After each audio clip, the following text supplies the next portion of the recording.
Yeah, this is just a comparison. People say, oh, these cheap Walmart laptops are so good because they're like $300.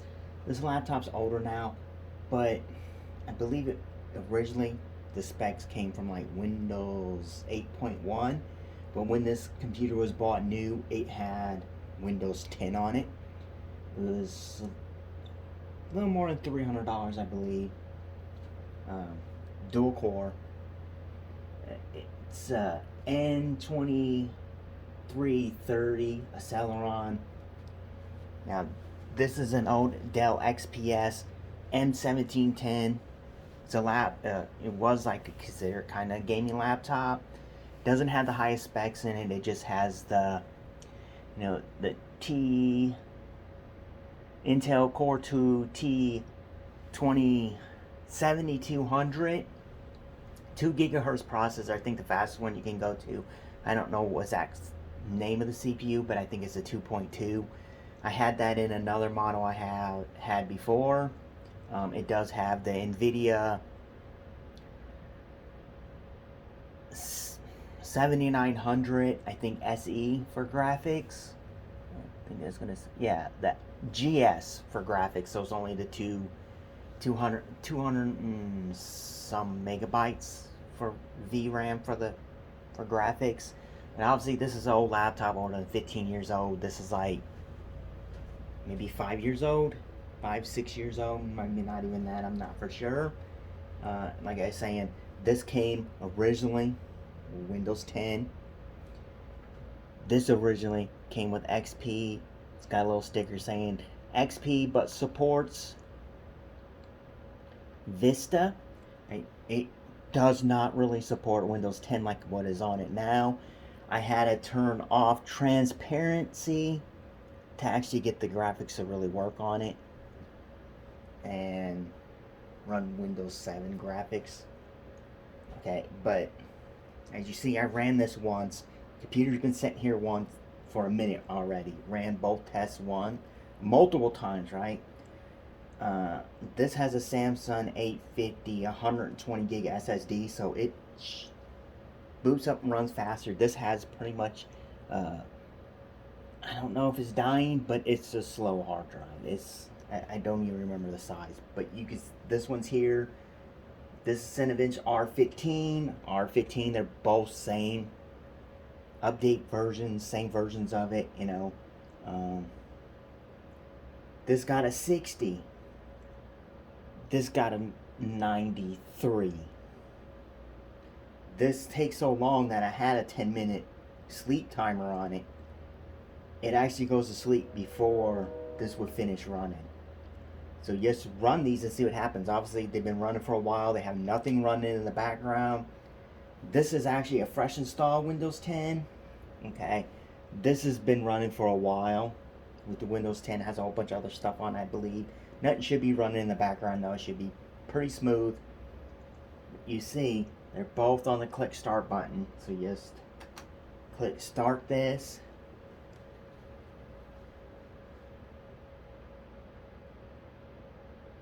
The XPS start up quicker. Even with the hard drive. Now, like I was saying, this is going to be like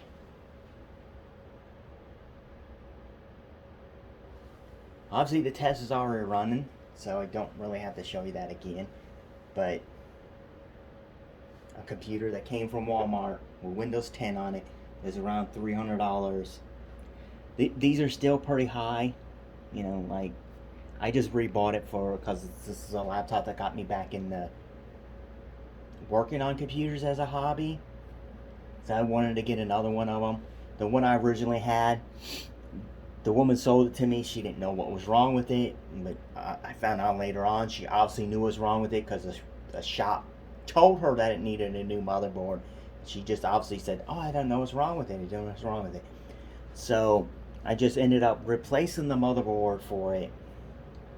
Not this one, the original one I had. And the seller on eBay was saying it was specifically for and out of a Dell XPS m1710. I get it, install it.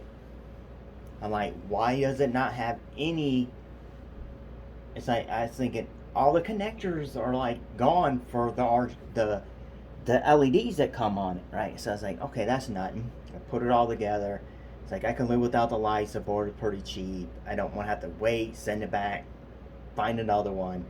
Turns out it wasn't out of an XPS m1710. It was actually out of an M90.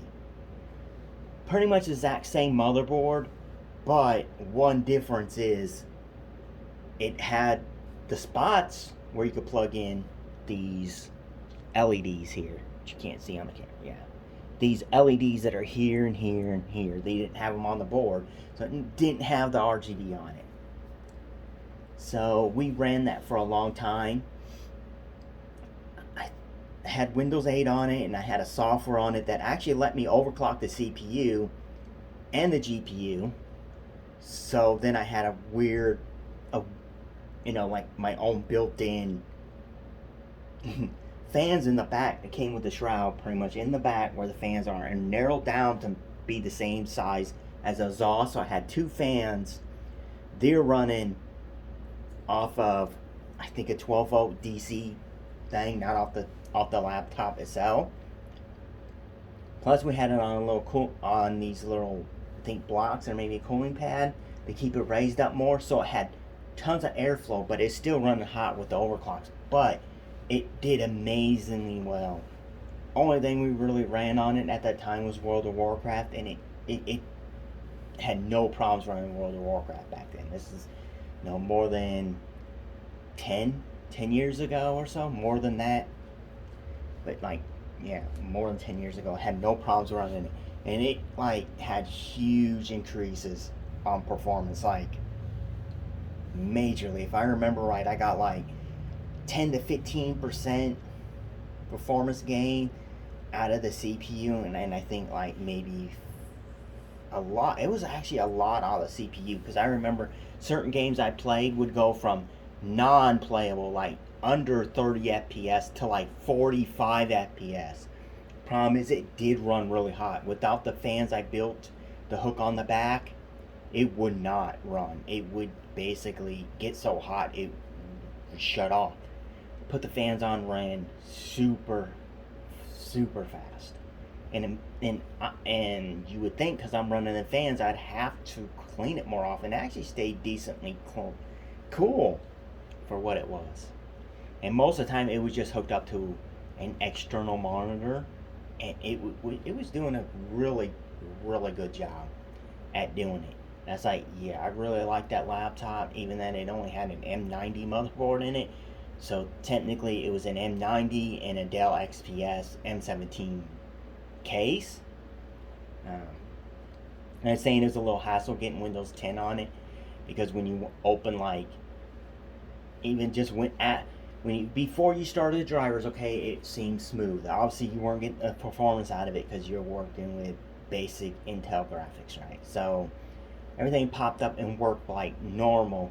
Soon as you put the drivers on, if you did not turn off transparency, which made the taskbar look transparent and everything behind it, kind of everything looked transparent, you pop up window tray, or even anything else, related to Windows, like you open to go look at your pictures, it would open for a second and everything would blank out. You couldn't see what you're trying to do. Even in settings to turn off transparency, it took forever to do so, because you can move around the cursor. Sometimes stuff would show up, sometimes they wouldn't, and I just you got to turn transparency off before you install the drivers. Then it's fine, but you can always see there's nothing wrong with the screen. Like if I put Windows 7 or Windows 8 on this, or even XP, the screen looks clear. It doesn't have this yellow look to it. So that's all due to Windows 10, and it is running. It's not running hot, and obviously the performance is halfway there. This has 4 gigs of RAM. This has 4 gigs. This has two 2 gig sticks. This has one 4 gig stick in it, which you can't put a second one in it. The spot's there, but it's just where you should be soldering. in, so it's just missing the whole connector, and that's how they're made. So to upgrade it, I'd have to get an 8 gig stick of RAM to upgrade it. It'd be way better if it had the 2 slots, because then it could be in dual channel, and maybe that's what actually is hurting performance. It's still Intel. I don't see, it's not gonna affect it too much, but obviously something is. It's a newer laptop that's getting beat by something that wasn't really top end, wasn't high end when it came out, because even if it was high end, it still had, I think, one more CPU upgrade, like I was saying, to take it from 2 cores running at 2 gigahertz to running 2 cores running at 2.2 gigahertz. As you see now, it is done. This is done. It got a 92, which is really low. Okay, this isn't even done. It's not even close to done. It's probably gonna even get a worse score than I got before. So, the good things about this, obviously the drivers are there. All the drivers are supported by Windows 10. So you have you have drivers that work with Windows 10. It doesn't support Windows 11. You could install Windows 11 on it, but it officially doesn't support it. So you're getting the drivers, and it is a touchscreen. I replaced the screen because the first one, when I got it, had a black line across here, and then a dot in the middle where the pixels were bad. You could touch it, the blackness will get worse and then get smaller. It was bigger. I did that method. You can see videos of people saying that they did, rub it on the screen and it would fix it. It kind of fixed it, on the line. It was straight across, and then doing that little method of pushing and squiggly back and forth on it, it made the line smaller and the little pieces across it. So I was like, well, I have this other laptop that the power button doesn't work. I ordered one, never received it. Then all of a sudden, well, the original part with that laptop was the backlight was never working. No matter what screen I put in it, you could see an image if you put a light up to it, but the backlight wouldn't work. This is talking about the other laptop. So I was like, well, that screen works. I swapped the screens out, and it was fine, because the digitizer, that's the touch screen part, is separate from the screen itself. So I replaced the screen, it was fine, and then I got a little line. I don't know if you can see that in the camera. Yeah, you can. So now it has a little line. My ex-wife was using it here for a while when she came to visit. I don't know if somehow something probably got dropped on it. She likes to drop stuff, and it just tapped the screen a little bit and made that line, or I don't know. It's the same. It was the same as that part number for both of them, even that the other laptop is a totally different one. It has the same part number on it, but it seems to be fine besides it being slow. Only thing that makes this better, like I said, is the drivers are there, the support drivers are there, and it does have the SSD. This is physically faster, but the hard drive in it is old, really slow, so it makes it feel worse off than what it is.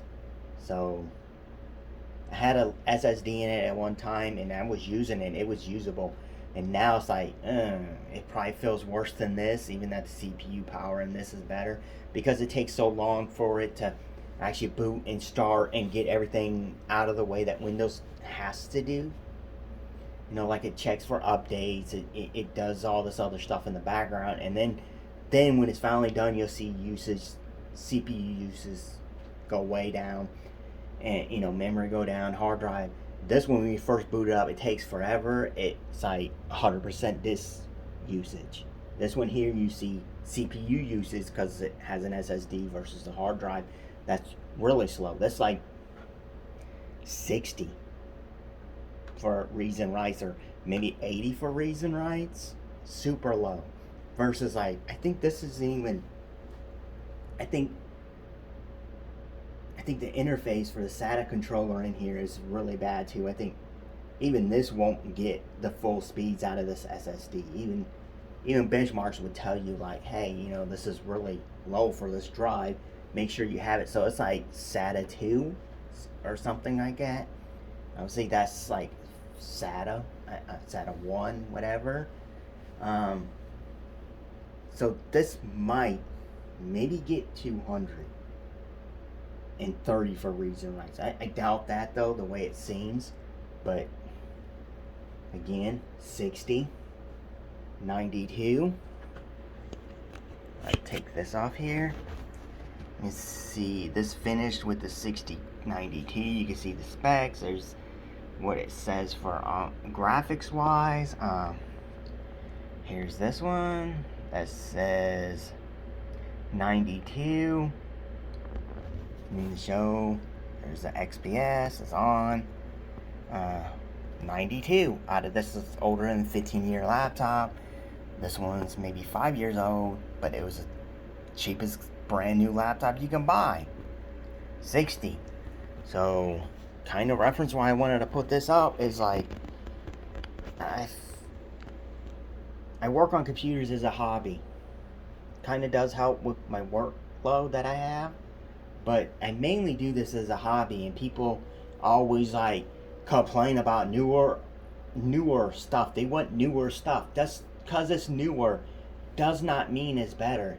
You know, like I could install Windows 8.1 on this or whatever to give it better driver support, because all the drivers pretty much work perfect with Windows 8.1. This would be a faster machine than this one.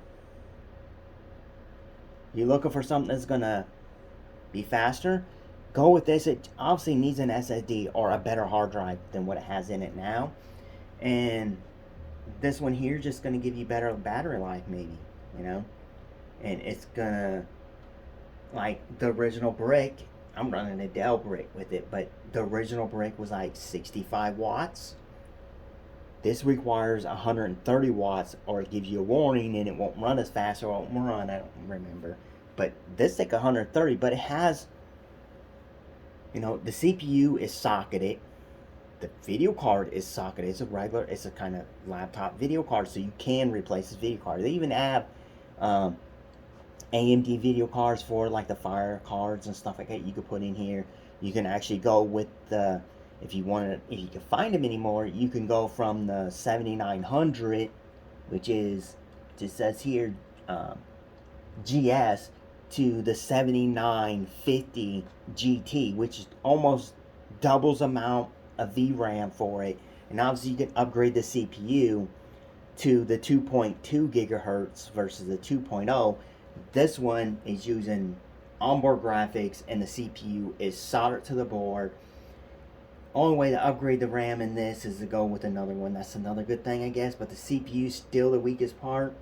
So you can go with 8 gigs of RAM in this. This is already maxed out at 4 gigs of RAM. So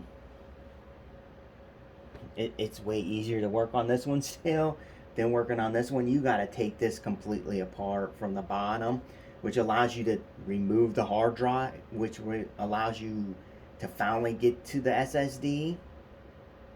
It's like a lot more work to do than this to get to the SSD. You just slide the bottom off this and you can get to this. But this is why I wanted to post this video. Probably one of the longest ones in non-normal video. You know, newer versus older. This was pretty higher end when it came out. This was bare bones, like the cheapest new laptop you can get. That's not including like new refurbished or whatever. This is like, and technically it wasn't kind of even the cheapest, because you can get the cheaper model that didn't have the touchscreen. But only thing you can do is change the SSD out in it. Take that 4 gig stick out, put an 8 gig stick in it. This is DDR3, this is DDR2. So it shows you even that this is even beating this one with DDR2 memory in it and an old hard drive in it, versus an SSD with newer, faster memory in it. So newer does not mean better. Like, you can, even like, for a while, these were selling for like 200. I think they're still selling, they're pretty high still. Like, this is probably, you can find this for really cheap. But if you're looking at new, this would have cost you $300. For $300, you could have had this for way less. Even at the 200, like sometimes they're listed at, it's $100 difference. You can put another two. I wouldn't recommend either one of them, really. But, like I said 4 or 5 times, people complain about, that laptop's old. That desktop is old. But comparing to something else brand new that costs more money, like these two, like I'm saying, this outperforms this. It would definitely outperform it even more if it had an SSD in, or even just a better hard drive in it, like a good hard drive that does like 150 for reads and writes instead of the 80 or under 100. So even a better, just even having a better hard drive in it, or a cheap SSD in it. You know, I would take this one over this one, even as it sits now, because I would just put an SSD in this if I was going to use this as a daily driver. But I just got it because I wanted another one back, and it took a while, hard time to find one that was physically working in good shape. It just had little wear marks here. The keyboard looks perfect. Everything works good. Everything on it works. So, old versus new doesn't mean better, in a sense.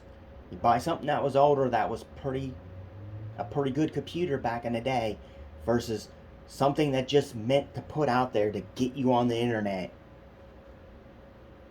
This is a way better deal to me.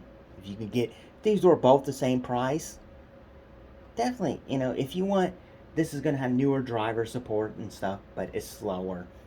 Obviously, this should be running like Windows 8.1. I wouldn't recommend 7. You know, Windows 8.1 is what I was rocking on my original one. So, and it ran perfect. All the drivers worked, even the drivers for the lights, and it's got a built-in sub on the bottom. So, now I can really say, 60 for Cinebench R15, 92 for Cinebench R15. Older than 15 years old. It's probably about 5 years old. $300 new. This was probably way more than that new. It's probably 900, 1200, something like that new. I'm not for sure, but it was pretty high new. But 17-inch screen, 15-inch screen. Back to what I said again, I'm going to leave this at the end of the video. Newer doesn't mean better. I'm just going to leave it on that note. And thank you for watching.